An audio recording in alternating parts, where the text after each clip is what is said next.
4 കൈ മുതൽ ഇരട്ടിച്ച് പോവുകയാണ് കളത്തിന്റെ പ്രത്യേകത. ഇരട്ടിച്ച് പോകുന്ന 4 കൈ, 8 കൈ, 16, 32, 64. 64 എഴുതുന്നത് വളരെ വിരള സ്ഥലങ്ങളിൽ മാത്രമേ ഉള്ളൂ. അത് ഒരുപാട് ഫലം വേണ്ടതും സമയം വേണ്ടതും ഒരുപാട് ആർട്ടിസ്റ്റുകളും വേണ്ടതാണ്. അതുകൊണ്ടാണ് അത് വളരെ കുറവ് വരുന്നത്. ഇപ്പൊ കളം വരയ്ക്കണേല് ഒരു കറുപ്പ്, ചുമപ്പ്, പച്ച, മഞ്ഞ, വെള്ള ഇത്രയും കളേഴ്സ് അല്ലേ യൂസ് ചെയ്യാം. ഇതൊക്കെ എങ്ങനെയാ ഉണ്ടാക്കണേ? അവര് പച്ചപ്പൊടി ഉണ്ടാക്കുന്നത് പണ്ട് വാകാൻ എന്ന് പറയുന്ന ഒരു മരം ഉണ്ടായിരുന്നു. ഇപ്പൊ ആ മരം കാണാനില്ല. അത് ആൾക്കാർക്ക് ശല്യമായിട്ട് വീട്ടിൽ കാണും. വാകാൻ കൊണ്ട് ഈ റോഡ് സൈഡിൽ കാണുന്ന പൂവുണ്ടാകുന്ന വാകയല്ല, അത് പൂവാകയാണ്. അത് പൊടി ഇല പൊടിച്ച പൊടിയില്ല. മറ്റേ പൊടിവാകാന്നും പറഞ്ഞിട്ട് പണ്ടുണ്ടാകും. അത് പൊടിച്ചാലേ പൊടി ഉണ്ടാവും. അത് പൊടിച്ച് പച്ചപ്പൊടി ഇപ്പൊ അത് കിട്ടാനില്ല. അതുകൊണ്ട് പൊങ്ങില്യത്തിന്റെ ഇല, അല്ലെങ്കിൽ കുന്നിക്കുരുവിന്റെ ഇല, ഇതൊക്കെ ഉണക്കി പൊടിച്ച പച്ചപ്പൊടി കിട്ടും. പിന്നെ കരിക്ക് ഉമ്മി കഴിക്കുക, നെല്ലൂട്ട് ഉമ്മി കഴിക്കുക, വെള്ള പുട്ടുപൊടിയല്ലേ, പുട്ടുപൊടി അല്ലെങ്കിൽ പറ്റിച്ച് പൊടിക്കും. മഞ്ഞപ്പൊടിക്ക് മഞ്ഞൾ തന്നെ, മഞ്ഞൾ ചുണ്ണാമ്പ് കൂടെ മിക്സ് ചെയ്യുന്ന ഒരു 4 കൈയുള്ള കളമൊക്കെ ആണെങ്കിൽ എത്ര സമയമൊക്കെ എടുക്കും വരയ്ക്കാനാണ്? 1 മണിക്കൂർ വരെ.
അവിടെ ആദ്യം മുഖം വരച്ചു പോകുന്നവരുണ്ട്.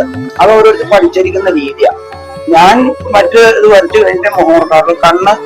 കാരണം ഒരു ബിംബം കൊത്തുകയാണെങ്കിൽ ലാസ്റ്റ് വിഴി കൊടുക്കാറുണ്ട്. അതിന് സ്വർണ്ണ സൂചി തന്ത്രി അന്നവരെ സ്വർണ്ണ സൂചി തന്നെ തെളിയിക്കാന്നുള്ള ചടങ്ങ് കലശത്തിനുണ്ട്. എന്ന് പറഞ്ഞ പോലെ വിഴി അവസാനം കൊടുക്കുക എന്നാണ് അച്ഛൻ മുതൽ അച്ഛൻ്റെ കൂടെ എഴുതിയാണ് ഞാൻ പഠിച്ചത്. അപ്പൊ അച്ഛൻ അങ്ങനെ എഴുതിയാണ് ഞാൻ കണ്ടേക്കാവും. ഞാൻ അവസാനം മുഖം കൊടുക്കാറ്. കളവെഴുത്ത് മസ്റ്റ് ആണ് എന്ന് പറയാൻ കാരണം ഇതിനകത്ത് മെയിനായിട്ടൊരു ഫ്ലാഷ് ബാക്ക് ഉണ്ട്. ദാരിയാവസം കഴിഞ്ഞ് വരുന്ന രൂപമാണ് ഈ വരയ്ക്കുന്നത്. ദാരിയന്റെ ശിരത്തോടു കൂടി ഈ രൂപം എന്താണെന്ന് കഥാരൂപത്തിൽ അവതരിപ്പിച്ച് കാണിക്കുകയാണ് മുഴുവൻ. ഇപ്പൊ സ്റ്റിൽ ഫോട്ടോഗ്രാഫി. അപ്പൊ അത് എന്താണ് എന്ന് എല്ലാവർക്കും കഥ അറിയില്ല. അപ്പൊ ഫ്ലാഷ് ബാക്ക് പ്രസക്ത ഭാഗത്ത് ആദ്യം കാണിച്ചിട്ട് അതെങ്ങനെ ഉണ്ടായി എന്ന് കഥാരൂപം. അളവെടുത്ത് വരയ്ക്കാൻ ഞങ്ങൾക്ക് നയമമില്ല. കുള്ളോമാരൊക്കെ ആണെങ്കിൽ അളവെടുത്ത് കളയുണ്ട്. ആ കളറ് ഞങ്ങളുടെ മനസ്സിന്റെ ഒരു കണക്കാണ്. പിന്നെ എന്റെ നിയമം എന്ന് പറഞ്ഞാൽ വലത് കയ്യിലും മൂർച്ചയുള്ള ആയിരങ്ങളും ഇടത് കയ്യിലും മൂർച്ച ഇല്ലാത്ത ആയിരങ്ങളും, അങ്ങനെ 1000 കൊടുക്കുന്നു. അതായത് സാധാരണ ഉപയോഗിക്കുന്ന 80% ആൾക്കാർ വലത് കൈ വശമുള്ളവരാണ്. അപ്പൊ സാധാരണ രീതിയിൽ വലത് കയ്യിൽ അങ്ങനെ മൂർച്ചയുള്ള 1000 കൊടുക്കാനുള്ളത്. അത് സന്ധ്യക്കൊട്ടെന്നൊരു ചടങ്ങുണ്ട്.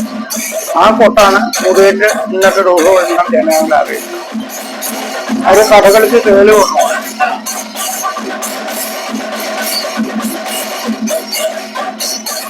കളംപൂരാന്ന് പറഞ്ഞാൽ കളം എഴുതി കഴിയുമ്പോൾ വെറും ചിത്രം മാത്രം. അത് മേൽശാന്തി പൂര കഴിച്ച് ചൈതന്യം വരുത്തുക.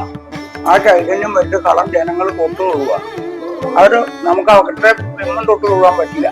അപ്പോൾ ജനങ്ങൾക്ക് ആ ചൈതന്യം വെച്ച് കളം തൊട്ടുകൊള്ളാൻ കിട്ടുന്ന ഒരു അവസരമാണ്.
കുട്ടികൾ മാത്രമല്ല, ആദ്യം തന്നെ പന്തലിന്റെ അലങ്കാരാണ് ആദ്യം പറഞ്ഞത്. അത് കഴിഞ്ഞ് ജനപൊലി, കരച്ചുടി, പിന്നെ ഭദ്രാലയ കൂട്ടിന്റെ ഏത് ഭാഗത്ത് എത്ര വേണമെങ്കിലും പാടാം. കേശാദിപാട് പറഞ്ഞ, പാടാടി കേട്ട് പറഞ്ഞ, കാര്യോടെ എന്തോടും വന്നു.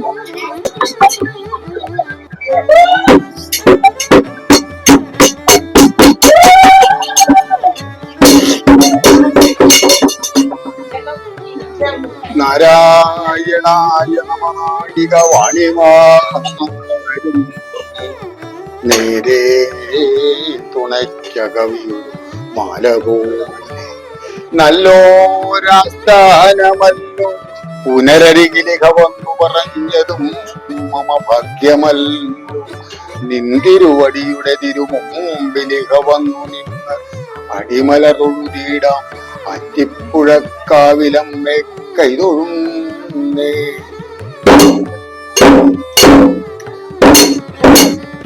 പൂക്കൂല മാല മാന്തളി നല്ല ചെമ്പരുത്തി പൂമാലയും തെങ്ങിനൂല വൻപുള്ള മാല തൂക്കി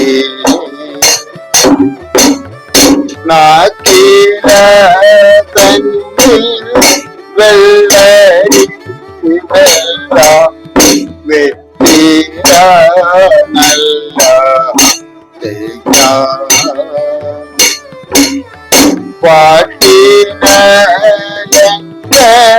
പാട്ടിനീ വന്നോടനാടു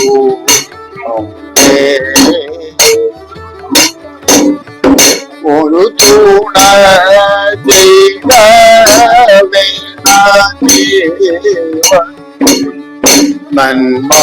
നന്മവരുന്നു അമ്മേ. കാറ്റരുളെ നീ വല അംബികേ തമ്പൂരാട്ടി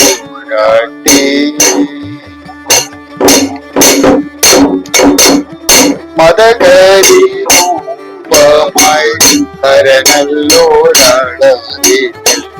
മലർമകൾ പീടിയുമായി കളിച്ചു പോയി നടന്ന നാൾ ഇതറിയ മൂമയവൾ ഒന്നുകൈ അമൃതം അഞ്ചുകൈ മൂന്നുകൾ ഉള്ളോര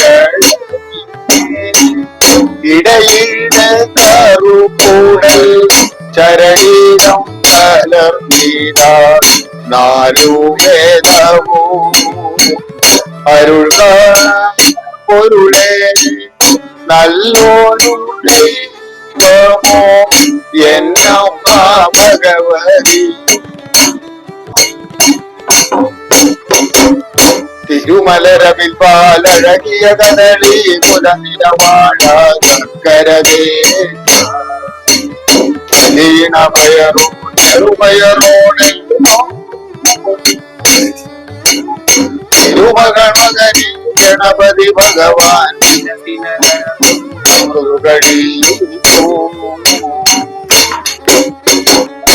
ചെമ്പൊന്നിൻ പുറവണ്ടി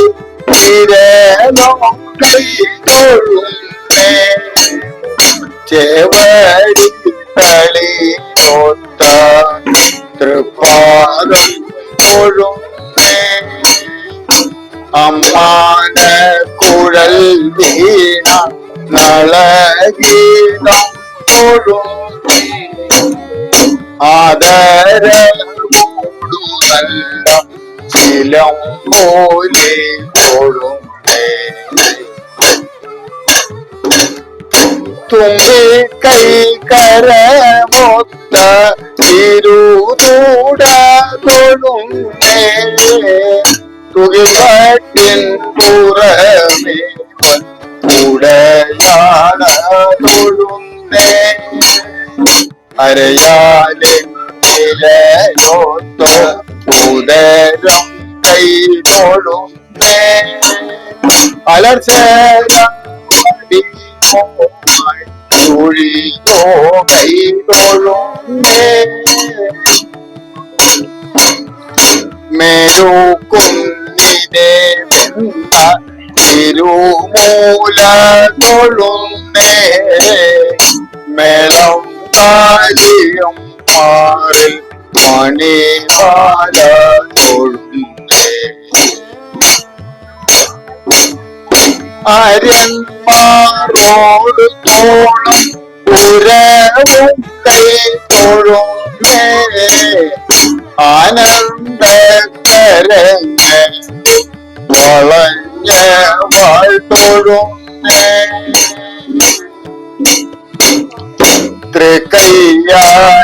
തൃക്കയ്യാലിളകുന്ന തിരുചക്രം തൊഴുന്നേ തെളിവിൽ വട്ടകശൂലം പരശോകൈ തൊഴുന്നേ കൊരലാരങ്ങളും പാമ്പും കളി കണ്ടു തൊഴുന്നേ കുളിർകാലിൽ കൊണ്ട് കൈ തൊഴുന്നേ വട്ടത്തിൽ വിളങ്ങുന്ന തിരുമുഖം തൊഴുന്നേ വളഞ്ഞുള്ളോരിതോ വല്ലോടു നാവോ തൊഴുന്നേ എരിയം കനൽ കണ്ണിൽ പുരി കൈ തൊഴുന്നേ ഇളകുന്ന മിഴി രണ്ടും കവിളിന തൊഴുന്നേ മുട്ടച്ചാങ്കണി തിരുനെറ്റി തൊഴുന്നേ മഴക്കാറോടിനുള്ളോട്ട തിരുമൂടി തൊഴുന്നേ അടിയെന്നോ മുടിയോളം ഉടൽ കണ്ടു തൊഴുന്നേ മുടങ്ങാതെ ഭഗവതിയെ ദിവസം കൈ തൊഴുന്നേ അഴകോടെ ഭഗവതിയെ ദിവസം കൈ തൊഴുന്നേ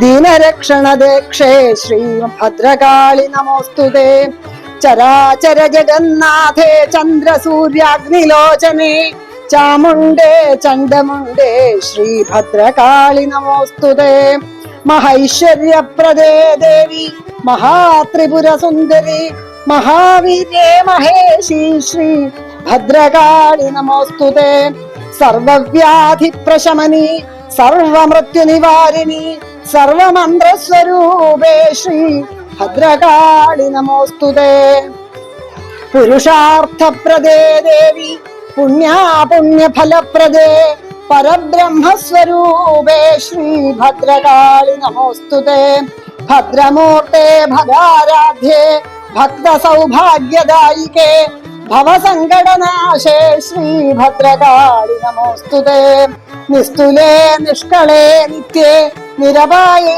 നിരാമയേ നിത്യശുദ്ധേ നിർമ്മലേ ശ്രീ ഭദ്രകാളി നമോസ്തുതേ പഞ്ചമീ പഞ്ചഭൂതേഷി പഞ്ചസംഖ്യോപചാരിണി പഞ്ചാശൽ പീഠരൂപേ ശ്രീ ഭദ്രകാളി നമോസ്തുതേ കന്മഷാരണ്യദാവാഗ്നേ ചിന്മയേ സന്മയേ ശിവേ പത്മനാഭാഭിവന്ദ്യേ ശ്രീ ഭദ്രകാളി നമോസ്തുതേ ഭദ്രകാളി പത്തുൻ ഭക്ര്യാ ഭദ്രാലയേ ജപേൽ ജപം ഓതുവോർക്കും ശ്രവിപ്പോർക്കും പ്രാപ്തമാം സർവമംഗളം ശ്രീ ഭദ്രകാള്യൈ നമഃ കാളി കാളി മഹാകാളി ഭദ്രകാളി നമോസ്തുതേ കുലം ച കുലധർമ്മം ച മാം ച പാലയ പാലയ കാളി കാളി മഹാകാളി ഭദ്രകാളി നമോസ്തുതേ കുലം ച കുലധർമ്മം ച മഹാം ച പാലയ പാലയ കാളി കാളി മഹാകാളി ഭദ്രകാളി നമോസ്തുതേ കുലം ച കുലധർമ്മം ച മഹാം ച പാലയ പാലയ.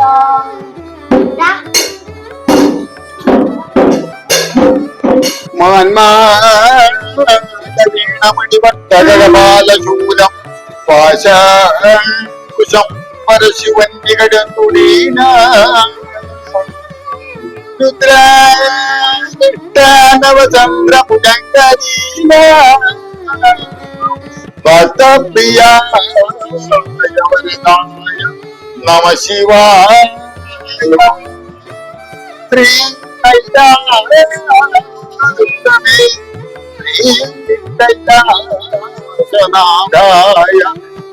കൈലാസപുരവാസായ മംഗളം മംഗളം മംഗളം.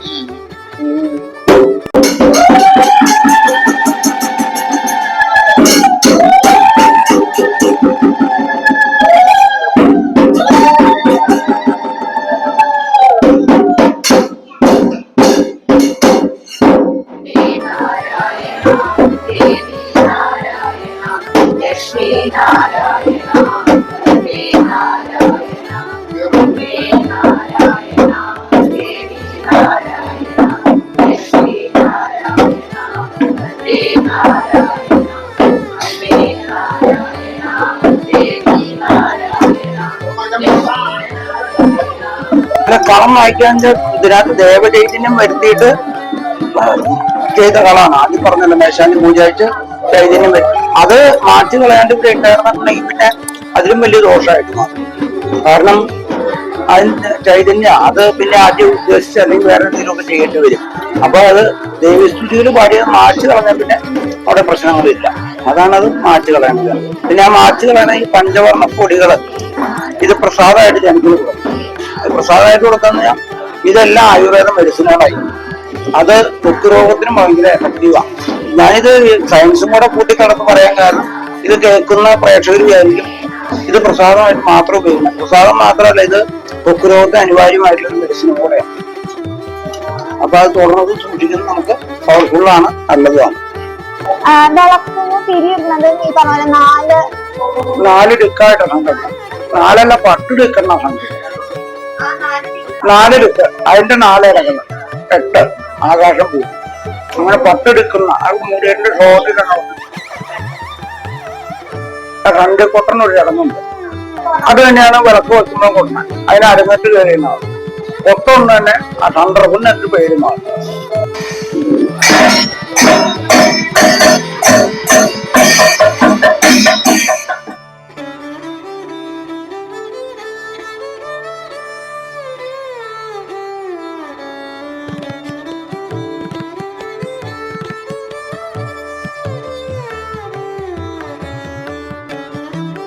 അതുപോലെ നമ്മള് പാട്ടായിട്ട് വരുന്നതും ശിവനും നാരദനും ഉള്ള ഇതില് അരങ്ങ് വായിട്ടലിന് പാട്ടായിട്ടാണ്. അരങ്ങട്ടുകൾ കഴിഞ്ഞ ഓർമ്മ പാട്ടായിട്ടാണ്.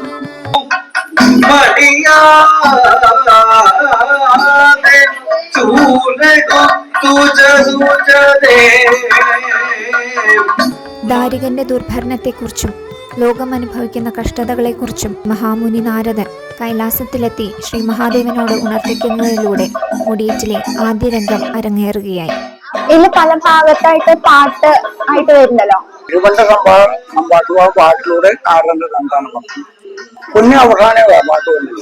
പിന്നെ കോയമ്പഴായിട്ട് അത് രാഗങ്ങള് സോപാൻ സംഖ്യ ശൈലിയാണുള്ള രാഗങ്ങള് കേരാരോട്ട് തന്നെ തുടങ്ങണം. അല്ലെങ്കിൽ